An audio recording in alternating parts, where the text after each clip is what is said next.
reading is active learning.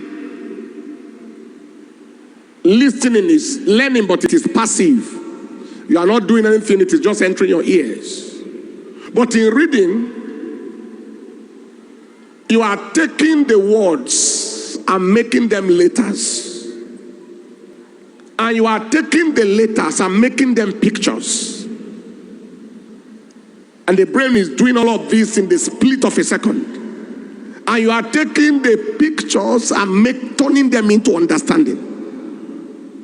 So the man who reads will have a far more developed brain and have far more drastic understanding than just listening. Am I communicating at all? Because when I say WHITE,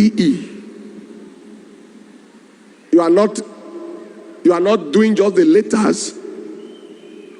You are getting the word and then turning the word to a picture. When I say WHITE, when you see it in a book, and then BIRD. BIRD, what's that?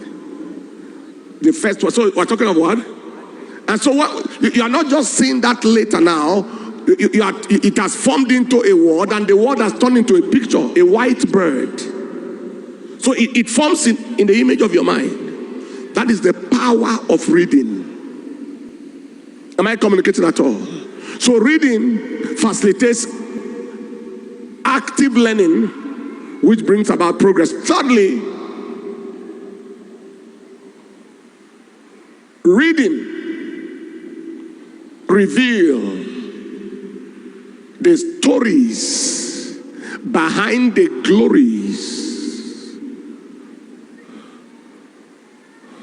of spiritual men and women. The stories behind the glories.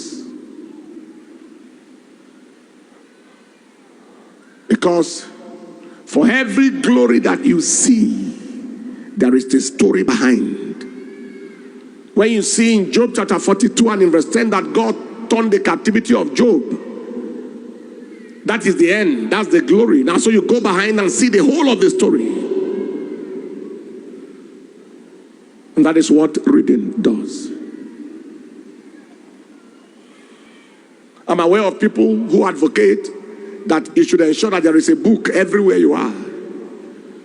A book in the restroom, just books just on the top somewhere there.